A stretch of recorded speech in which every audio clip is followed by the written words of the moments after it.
Welcome back, ladies and gentlemen. Greg M, your sports show update. Greg M, life on the go with sports, and just want to just kind of talk a little bit about this. This meet's gone already, the Bermuda Grand Prix, but just want to kind of go over some of the results and give my thoughts on what I think is going on as far as the results. Because there were some strong wins at this event, and the times still weren't much better, even with the wind assistant. And let me talk about like the women's 100 meter, right? So this one was fairly decent, but with 2.2, plus wins, you would think that would have been at least a 10-8, minimum 10-8, but 11.04. So what's going on? Tired legs, travel, can't acclimatize to the Bermuda weather. Alana Reid, our young star from Jamaica, she's training in the US, allegedly with Shakira Richardson. She ended up with third, 11.29. Kemba Nelson, 11.30. So, you see what I'm saying?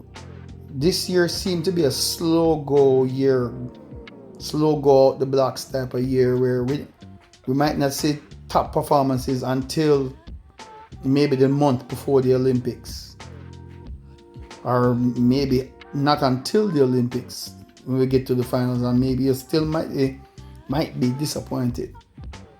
Let's look at that was the women's 100, men's 200. Jereen Richards, look at that win. Positive 4.9 meters per second win, right? And the time was only 20.39. Now what's going on? The Bermuda chart just got real slow. It needs an update or what? What's going on? Matthew Bolin, who was running 20 points, damn near 20 flats indoors, 20.1s, 20.2s, is still struggling, 20.42. I don't know what's going on, man. The last 2 years, their bodies went through too much physical and mental stress of competition and coming out of COVID, the last, 2 years, now leading into the Olympics, is like they gave it their all, and now they having a problem with repeating and maintaining and are improving upon that performance.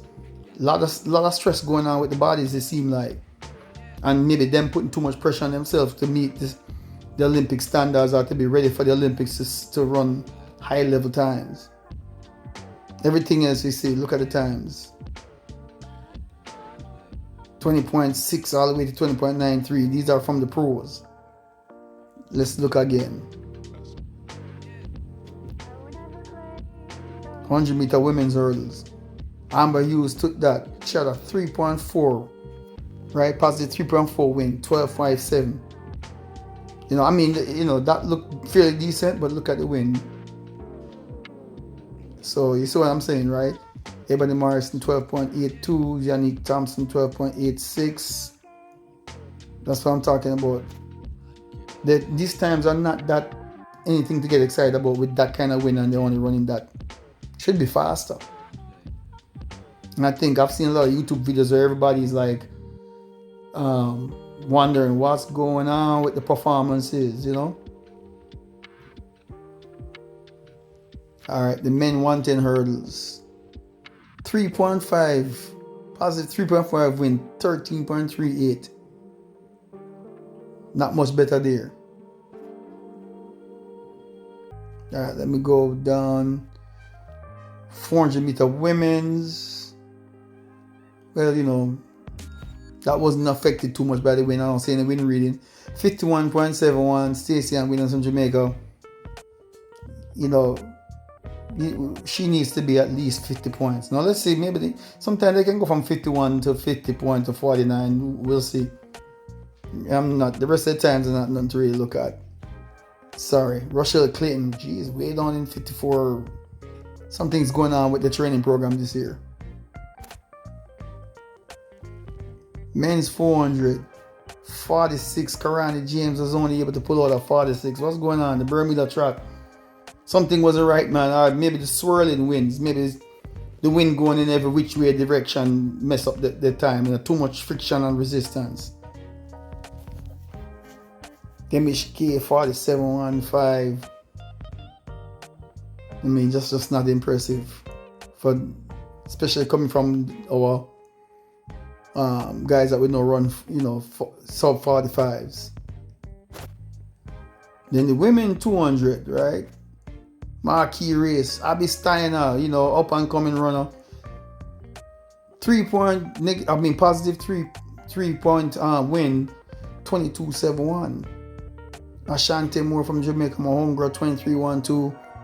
Faniel from the US, not to overlook her, 23. Everything else is just basically high school times.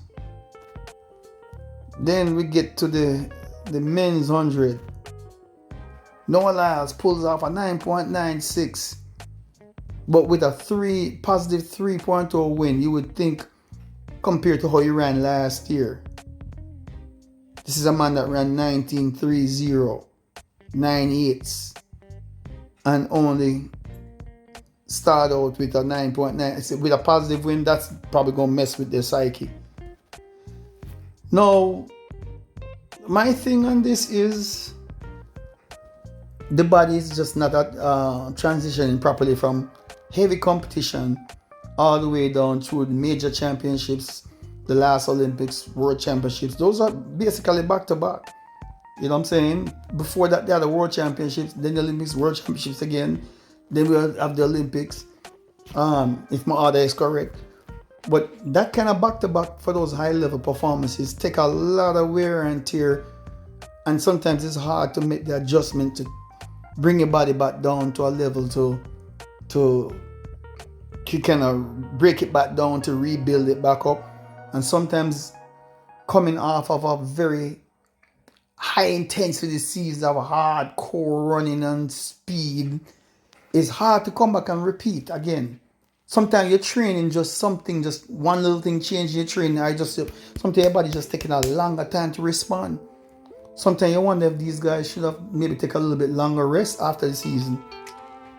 And, instead of starting back training, say, October or something, they should have maybe started back in, late November or something like that, or November.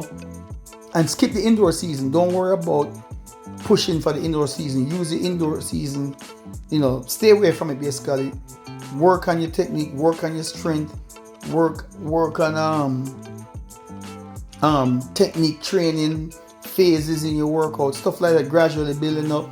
Because they know you have to come back in a short amount of time to get ready for indoor, and then quickly transition to outdoor, and then not have proper time to recover from the year before. And so your body is having a hard time waking up. You know what I'm saying? That's what I think is going on. It's hard for the body to snap to. And sometimes, the human body is not a machine. We might think it's a machine, and because we see athletes run superhuman times, fast, and we expect them to always, it's our problem, we want to see them run fast all the time. Sometimes you just have that slowdown in the body, and no matter how much you push the body is just tired. You need more time to recover, right? More time to work on some things. You can't rush it into coming back into the 9.7s and 9.8s after back-to-back heavy running. And then, a lot of them came indoor season trying to measure up in the indoor season. And sometimes indoor season can be bad. You push too fast, too quick, and get injured. Or you're burning out yourself. You get to outdoor, you can't transition properly. It's tired. Your body's tired. Maybe some of them should have waited to start their season, and instead of trying to come back in March and late March and April, just come ready May and June. I don't know. Maybe it's just me. But that's just my take on that. I just wanted to bring my 2 cents to this. I don't think we should expect super fast times, but I'm always like surprises, but we might not expect to see the type of performances from the year before. Some people might still surprise us, but I think this might be a year where the Olympics don't turn out any magnificent times, maybe just some average times. One or two people might shine, who knows? We'll have to wait and see.